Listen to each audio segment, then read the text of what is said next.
This is Laura. Welcome to my closet. It's kind of cozy in here. I'm just going to get right on with the questions because I've been running a little over. I ran it 2 times and it was 15 minutes, so try to sum it up a little bit more. Number one, in your own words, what does community mean to you, and what do you believe a healthy community looks like? So, strictly by definition, community either involves a group of people living in the same area or they share a particular characteristic. And I think the latter is more meaningful because, especially when the characteristic that everyone shares can be used to help people. Um, so, community is essential because it can act as a support system. The importance of community in our world today conveys the idea that we weren't meant to live life alone, and that's something that I've always believed. So, with this, a healthy community, I believe, involves vulnerability. This is a characteristic that everyone must share in a healthy community, and it may be a big reason why there aren't healthy communities because vulnerability makes people uncomfortable, and it shouldn't because uncensored conversations remind us that we're all human, connected through our similar experiences and emotions that we all share. Um, so, this would be the common goal in an ideal and healthy community, to share hope and love with one another without feeling the need to put up a facade. And that is what I feel like To Write Love on Her Arms fosters that type of community, which is why I love it so much. Um, Number two, why do you believe that you would be a good addition to the To Write Love on Her Arms team? So, my heart and my soul is in this and To Write Love on Her Arms mission. And it has been for years, ever since I discovered the nonprofit.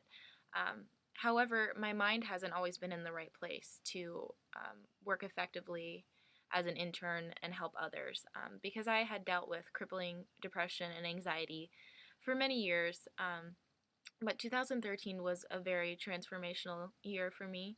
I learned a lot about myself, and something happened early that year that really woke me up and got me back on my feet. And um, I see my potential now more than I ever have, and I'm using my potential now, which is a wonderful thing. And I feel like To Write Love on Her Arms can help me achieve my potential even further by helping more people than I ever could on my own, which is the most important thing to me, helping people.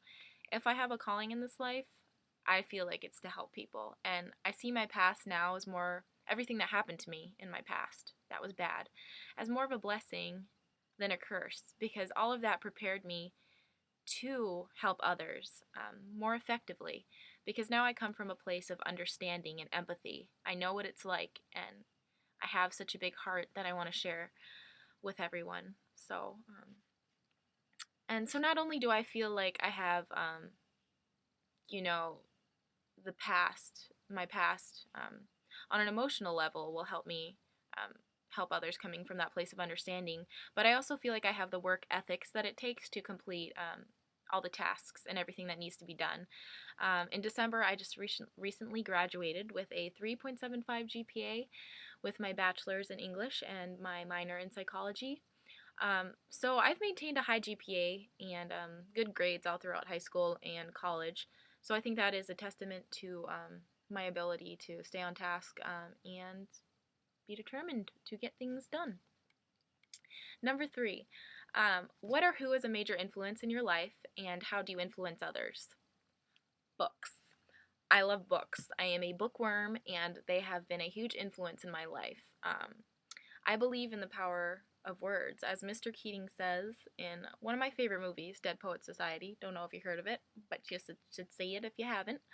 He says, no matter what anyone tells you, words and ideas can change the world.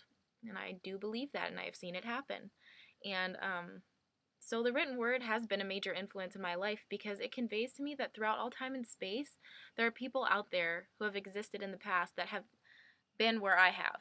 And suddenly, these feelings that I've kept inside of me become shared when I realize someone else has felt them, and I don't feel so alone anymore. So, literature emphasizes two things that I previously mentioned that I think are very important, that people are not meant to live life alone, and that we are all connected. And I believe this is why literature has been such a big influence to me. Um, as for how I influence others, primarily right now it's through social media. I have a Tumblr account with over 1,000 followers right now, and I use it as a way to express myself, share inspiration, and most of all, reach out to others. I have shared my story on my Tumblr account, and I was very open about it, and surprisingly got lots of positive feedback into my inbox of people telling me how they can relate to my story and everything I've been through, and how I give them inspiration, to recover from what they're dealing with.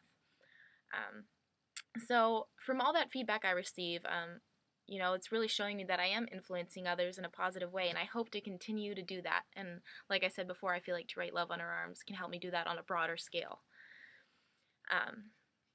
And number 4, what are you passionate about other than To Write Love on Her Arms? So above all, I believe in love, compassion, kindness, empathy, justice, and an open mind. And I believe if more people in the world surrounded themselves with these things or valued these things to the core, we could get rid of the stigma of mental illness. And that is what I am passionate about, getting rid of the stigma of mental illness. Creating a more comfortable and honest environment so that people don't have to fear being vulnerable, so that people can cry and express themselves without feeling ashamed, and that others won't be embarrassed to give someone a hug that may need it. And this is where all progress and recovery begins.